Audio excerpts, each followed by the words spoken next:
Back to the Future? Yeah, I think I remember that.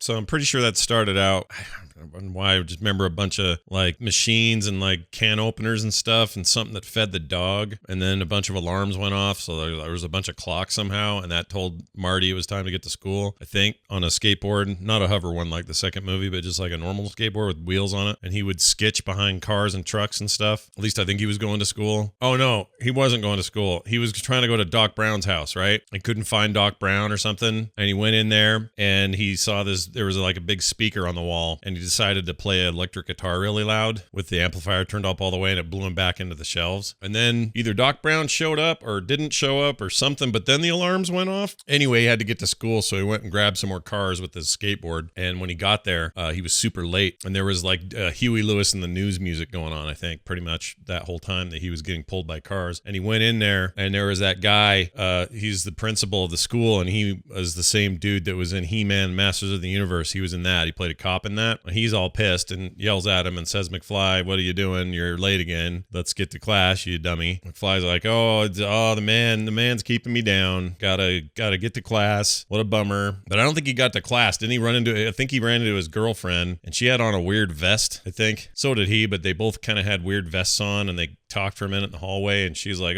you can't be late. You're late for school. He's like, oh no, school. And then the principal said, get to class. So they go to class. I always think they dissected frogs, but I think that's E.T., right? Where they cut up a bunch of frogs and then he kisses a girl. Yeah, that's E.T. Then he goes home from school, walks into the front door, and in there is his dad. Crispin Glover's in there talking to Biff. Biff Tannenbaum? Biff Tannen? Or is it anyway, whatever his name was. So there's Biff, and Biff is already yelling at Marty's dad for I don't know what it was. Something about a car breaking down or something. Like, my car broke down. It's your fault, George. Because that was his name, George McFly. It's your fault. My car is broken down. So you're a nerd and I'm a jock. So take that. I think the dad said, oh, hey, Marty, welcome home from school or something. And then Biff's like, hey, kid, what are you looking at? And then Marty went in the other room to his bed there. Okay, Marty fell asleep, but then got a phone call real late at night from Doc Brown, who was like, Marty, get down to the mall, Marty. So he goes to the mall. And when he gets there, Doc Brown's running around like crazy going, there's gigawatts and cars and stuff. And look at this, a DeLorean. And the dog was there. The dog's name was Falstad.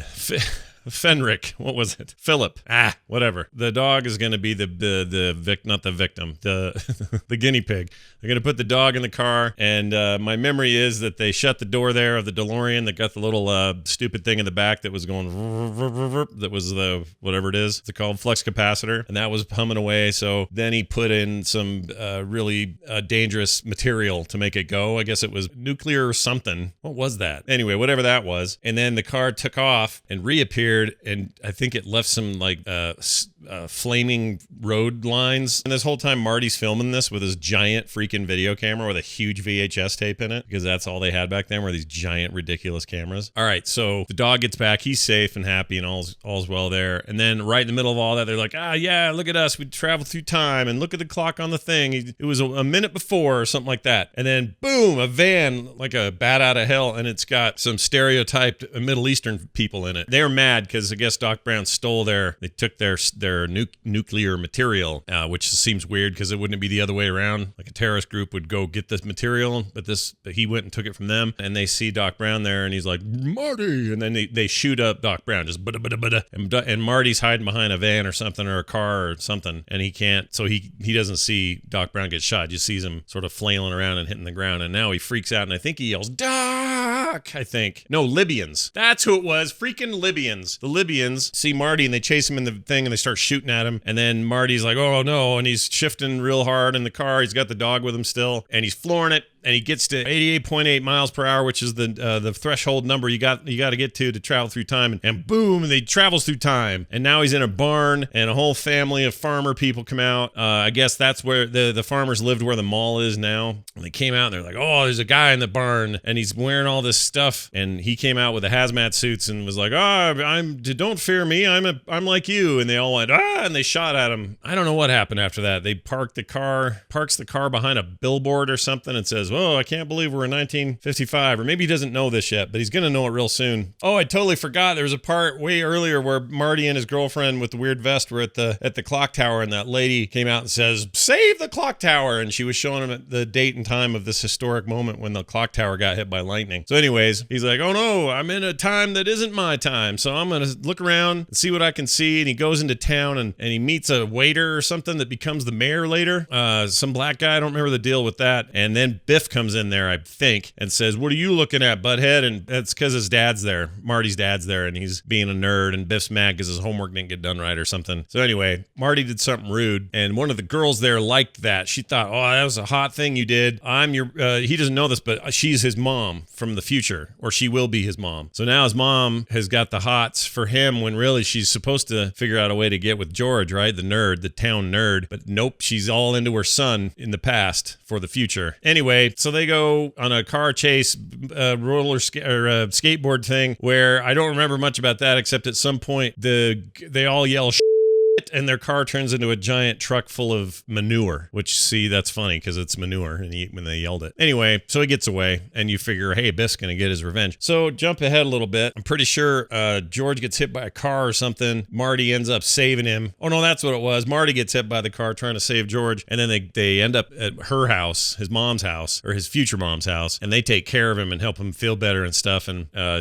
remember there's a scene in a bedroom where he doesn't have any pants on for some weird reason. And I remember that weirded me out because that, why would that happen? She came off as real creepy and pervy in that movie. But anyways, oh yeah, and I forgot about all the stuff when they were old and at home and sitting around the table when the brother had to work at McDonald's. Anyway, it doesn't matter. So now she really likes him, and I think he's already got this photograph where everybody's starting to disappear on it. So he has to go find Doc Brown. He finds an old phone book, flips through, finds the page, tears the page out like you do in movies, and takes it with him. Goes and finds him. At first, Doc Brown's like, "I don't know who you are," and he's wearing a big weird helmet. He's like, "What are you doing here?" "Yeah, I don't know you." And he said, "No, I'm from the future, and you sent me here." And he was like, oh, Marty, okay. And then then what?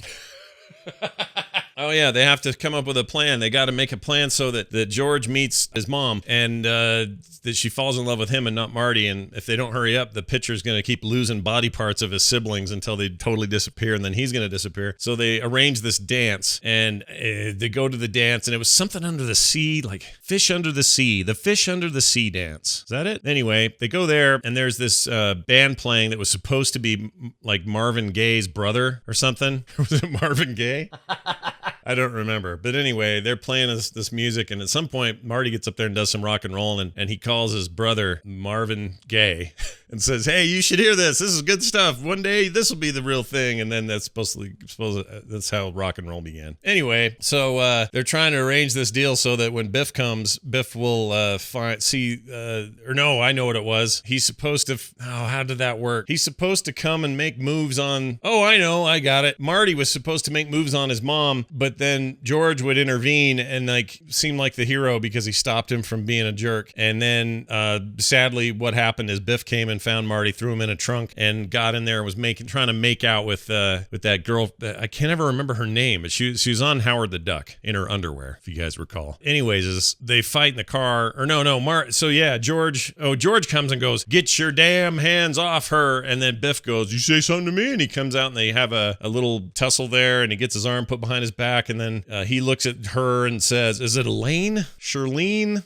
Whatever it was. And then he gets the courage up and he swings and does this crazy like Popeye punch and punches Biff, and Biff gets knocked out. And then finally happy together, and this is the moment they needed to finally get together. And then Marty, he's still in the trunk, so the band has to let him out. They haven't kissed yet, so his picture's still fading, and he's up there playing Johnny B. Good up on the thing. And they made this joke about how this rock and roll is a little too much for you, but your kids are gonna love it. I remember that. And then he had to make him kiss for some reason, and I don't remember what the deal was, but they finally did. And then the picture came back, and Marty popped right up like everything was fine, and his hand quit disappearing, and the day was saved. They're happy. They go off and do their own thing, and Marty runs out and says, "I gotta find Doc Brown. He's the only one that knows what to do." Oh yeah, they'd gotten the clock tower date from the flyer, and they thought, well, if we take advantage of that, we can capture that lightning, and that'll make the power that we need to go real fast, and nobody has to steal that from the Libyans, right? So they do that, and they got wires everywhere, and he's up on top. He's gonna plug it in, and Marty has to drive right over this place, and I guess they practiced this on a model back at the house, and it didn't work out well because the car blew up and it's burned and stuff. So So at some point, Marty's flying down the street. He's like, oh, come on, Doc. And Doc Brown keeps losing the plug and like falling and hanging off on the clock and stuff. And there's just like shit everywhere and the wind's blowing. It's just bad. And then finally, like last second, he plugs it in. And then when he plugged it in, the car hit the thing at the right time and then did the tire mark thing again. And so now we're back to 1985. It's all dirty. There's a hobo on the bench. There's like some X-rated movie at the movie theater. It's like a total dump part of town. But damn it, he's back and he's ready to roll. So he goes home, and this is where it gets a little fuzzy again. I think he walks into the same house. It's still